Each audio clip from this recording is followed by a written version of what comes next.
अरे झाड़ू वाली आंटी, अच्छा है आप आ गई। एक हफ्ते से ना यहाँ पे ढंग से सफाई नहीं हुई है, तो आप अच्छे से झाड़ू मारना, ठीक है? हम यही रहते हैं। ये तो मेरा बेटा है तुषार। तुषार। माँ, माँ, माँ, बेटा कैसा है तू? माँ मैं तो ठीक हूँ, लेकिन आपने ये क्या हालत बना रखी है अपनी? एक सेकंड तुषार, तुम इस झाड़ू वाली को माँ क्यों बोल रहे हो? तुम्हारी माँ तो घर पर है ना? अरे हनी, ये मेरी मुंह बोली माँ है। मुंह बोली माँ मतलब?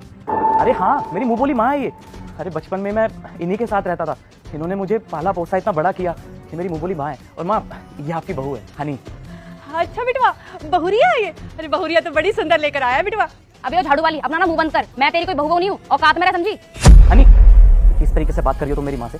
मैंने अभी तुम्हें बताया ना कि ये मेरी मुंह बोली माँ है। अगर तुम्हारी माँ है तो तुम बनाओ ना इनके साथ रिश्ते। और वैसे भी तुम तो हर दूसरे दिन किसी ना किसी गरीब को उठा के ले आते हो और अपना रिश्तेदार बना देते हो। मैं हर किसी के साथ ना रिश्ते नहीं निभा सकती, समझे? अरे इन जैसे गरीबों को तो मैं छूती भी नहीं हूँ, अरे मुंह तक नहीं लगाती। और तुम इस गरीब को अपनी माँ बना रहे हो, ये मुझे अपनी बहू बोल रही है। हनी, अरे बेटवा, बहुरिया का कुछ मत बोल। बहुरिया की क्या गलती है? देखो तुषार, इससे ना मना कर दो कि ये मुझे ना अपनी बहू ना बोले, वरना इसके लिए अच्छा नहीं होगा। देखो हनी, मैंने इनके बारे में कभी तुम्हें बताया नहीं है और तुम कुछ भी नहीं जानती इनके बारे में। मैं तुम्हें देखो सब बताऊंगा, बस तुम इतना जान लो कि ये मेरी मुंह बोली माँ है। और माँ, ये सब क्या है? आपने अपनी ये क्या हालत बना रखी है? और पापा और भाई कहाँ पर है? क्या बताऊं बेटा, जिस बेटे को 9 महीने कोख में रखा, पाला पोसा, इतना बड़ा किया, अरे बड़े होकर उसने ही अपनी माँ को धोखा दे दिया। क्या आपने मुझे बताया क्यों नहीं? आपके सगे बेटे ने आपके साथ ये सब किया, लेकिन आपका ये बेटा तो जिंदा है ना। आप एक बार मेरे पास आती, मुझे बताती आपके साथ ये सब हुआ है। बेटवा गई थी वो तेरे पुराने वाले घर में, पर वहां जाके पता चला कि तूने वो घर ही बेच दिया। अब घर ही बेच दिया तो बता तुझे कैसे ढूंढती मैं। माँ प्लीज़, आप मुझे माफ़ कर दीजिए। मेरे होते हुए आपको ये दिन देखने पड़े। आपका बेटा अभी जिंदा है, लेकिन मैं आपके बिल्कुल भी काम नहीं आ पाया। देखिए माँ, अब आपको ये सब काम करने की कोई ज़रूरत नहीं है। हम लोग यहीं पे ही रहते हैं। आप आज से हमारे साथ रहिए ना प्लीज़।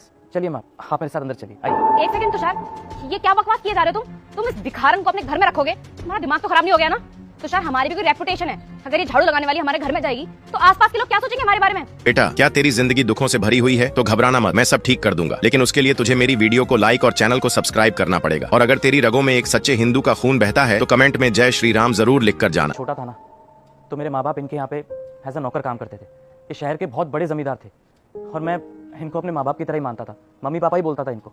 एक दिन मैं ऐसे ही बैठा हुआ था, पापा मेरे पास आए और बोले कि बेटा पढ़ना चाहते हो? मैंने बोला हाँ पापा, मैं पढ़ना चाहता हूँ। तो उन्होंने मेरा स्कूल में दाखिला करवाया और मैं आज जो इतना बड़ा अफसर बना हूँ ना, सिर्फ और सिर्फ मेरे इन माँ बाप की बदौलत। शायद अगर ये ना होते ना तो मैं कहीं पर छोटी मोटी नौकरी कर रहा होता, किसी के यहाँ नौकर काम कर रहा होता या फिर किसी ऑफिस में चपड़ासी। इतना बड़ा आदमी नहीं बनता मैं कभी। तुम बिल्कुल ठीक बोल रहे हो, सारी गलती मेरी है। मैंने इनको समझने में देर कर दी। मम्मी जी प्लीज मुझे माफ कर दीजिए, मैंने इतनी बदतमीजी की आपके साथ। मुझे नहीं पता था कि आपने और पापा जी ने मेरे पति के लिए इतना सब कुछ किया है।